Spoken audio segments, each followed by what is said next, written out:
All the class 8 students of St. Michael's Academy, welcome to online physical science class. Today I am discussing the second part of current electricity.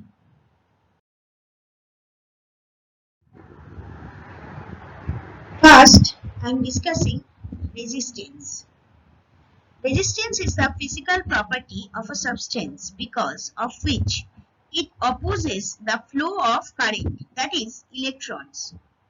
Resistivity is the physical property of a particular substance which is having particular dimensions.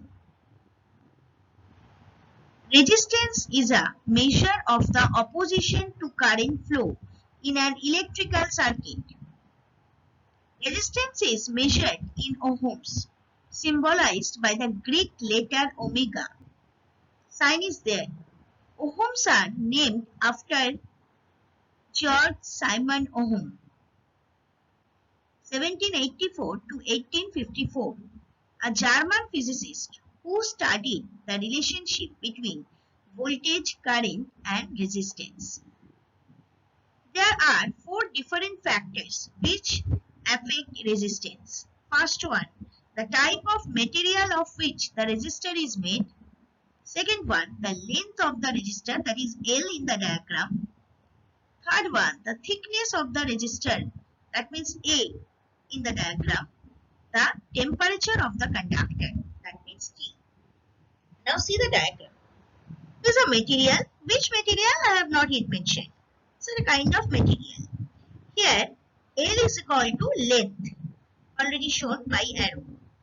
A is equal to actually area of cross section. That means the two portion, circular portion area, and the temperature T obviously. So R is equal to, that means resistance is equal to rho. This is not P. This is called rho. R-H-O, rho. Rho into L by A. In rho is called resistivity.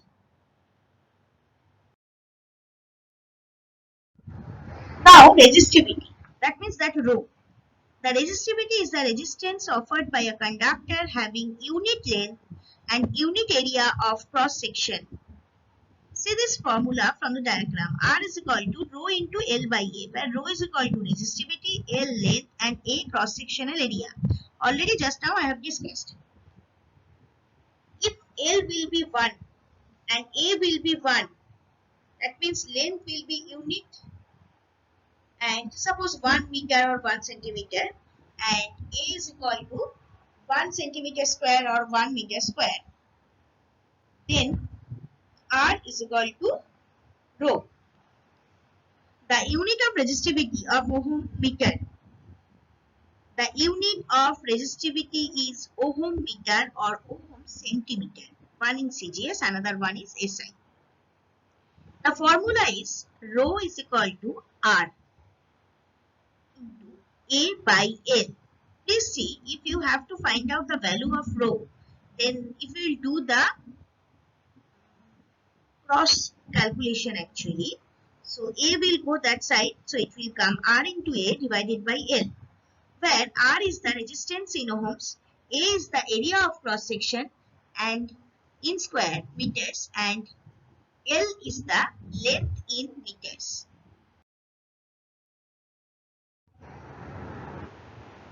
Now, what is Ohm's law? It's a very important question.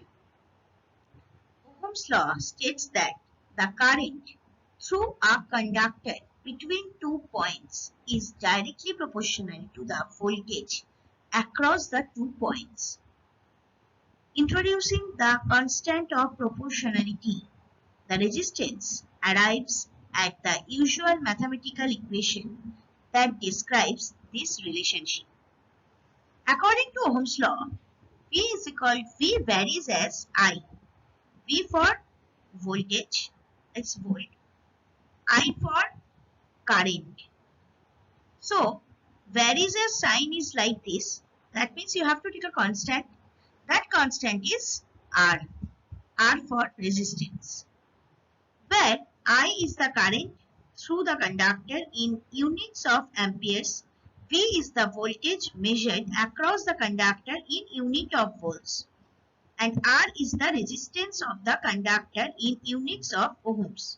More specifically, Ohm's law states that the R in this relation is constant, independent of the current. Independent means not dependent on current. That means I. Now see the diagram. Ohm's law. I is equal to V by R. That means electric current is equal to voltage by resistance. It's a very important equation. Please remember this equation, and whenever Ohm's law will come, please write the mathematical expression along with this mathematical expression also, because without this mathematical expression, Ohm's law is nothing. You will not get full marks. Now, another law is in your syllabus, that is Joule's law. Joule's law, full name of scientist Joule was James Prescott Joule. Now, Joule's law. In electricity, mathematical description of the rate at which resistance in a circuit converts electric energy into heat energy. That means Joule's law depends upon or explains rather how the electric current converts into heat energy. The English physicist James Prescott Joule discovered in 1840 that the amount of heat per second that develops in a wire carrying a current is proportional to the electrical resistance of the wire and the square of the current. He determined that the heat evolved per second is equivalent to the electric power absorbed or the power loss. The laws are, I have given only here the mathematical expression. The statement I am telling you from your book. First one, the amount of heat generated in a conductor in a given interval of time is directly proportional to the square of the current through heat. That is, H varies as I square when R and T are constant. T means time, I means current, H means heat produced, and R means resistance. Second one, the amount of heat generated by a given current in a given interval of time is directly proportional to the resistance of the conductor. That means H varies as R when I and T are constant. We are dealing with three variables. Variable I, R and T. That means variable means like X, Y. That means any value can come for this. So please, whenever you are writing H varies as I square or H varies as R, please within bracket write it down that at that time the other two variables are constant. That we are assuming. Now number 3. The amount of heat generated in a conductor by a given current is directly proportional to the time of flow of current. That means H varies as T when I and R are constant. Combining these three will get H varies as I square RT. Varies as sign again, so that you have to take a constant. This constant here is K. Please don't change the alphabet of the constant. It's not like that from your mind. Any constant you can take. No, it is specific constant. Scientists has decided it. So don't change this alphabet.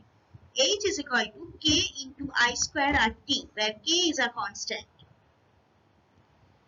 Therefore, value actually K is equal to 1 by J. J for Joule. You know Joule is a unit. So H is equal to 1 by J into I square RT we can write. Now, value of J is equal to 4.2 Joule per calorie. So instead of J I am putting 4.2. So 1 by 4.2 into I square RT is equal to H. If we divide 1 by 4.2, it will come 0.24 something. So approximately we have taken 0.24. So that means at last it is coming H is equal to 0.24 I square RT. Now after that in your book it has been written that if V be the potential difference across the conductor in volt, Then V is equal to I into R. This portion I am telling you, this is the actually combination of Ohm's law and Joule's law. See, from Ohm's law, from my previous slide only, we have got that V is equal to I into R. Okay, so H is equal to 0.24 I square RT in this equation. If I will put the value of R from this equation, V is equal to I into R. That means R is equal to V by I. If I put this value, so it will come H is equal to 0.24 V into I into T.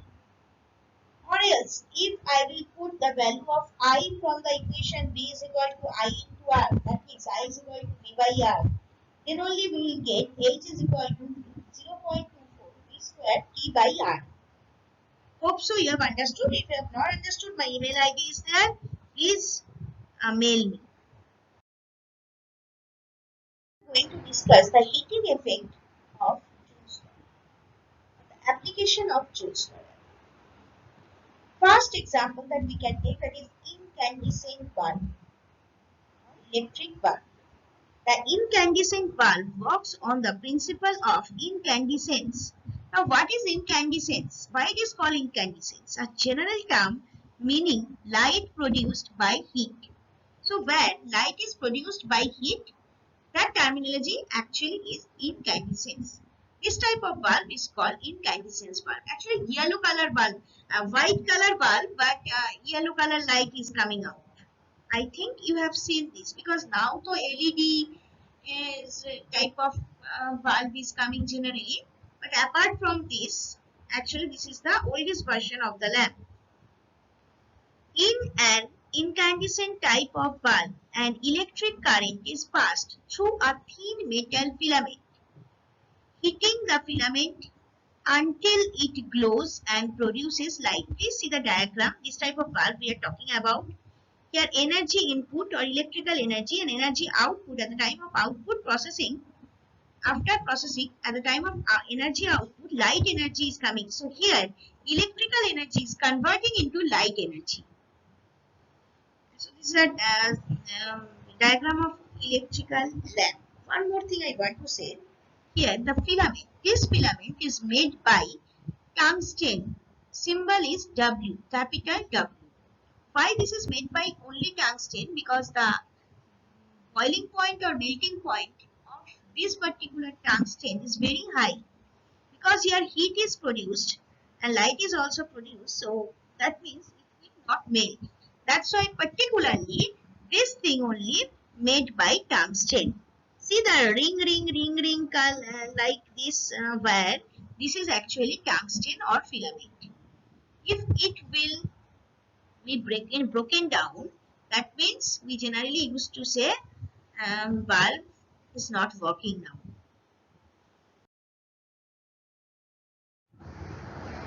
Now I am going to discuss electric heater, that is another important application of heating effect of Joule. An electric heater is an electrical device that converts an electric current into heat. The heating element inside every electric heater is an electrical resistor and works on the principle of Joule heating. An electric current passing through a resistor will convert that electrical energy into heat energy. I don't know whether you have seen electric heater or not, because nowadays I don't think so you are going to use this. And then also I am telling in some home and now also they use electric heater. Here one U-shaped or rather U-shaped not spiral shaped wire is there. That particular wire is made up of nichrome. Nichrome is a type of alloy. Now, what is nichrome? Why this is used? Most resistance wire heating elements use nichrome. 80 by 20, that means 80% nickel and 20% chromium. This is an alloy though, that's why it's made up of this metal. Nichrome is this type of wire, ribbon or strip. Nichrome is an ideal material because it has relatively high resistance and forms an adherent layer of chromium oxide when it is heated for the first time.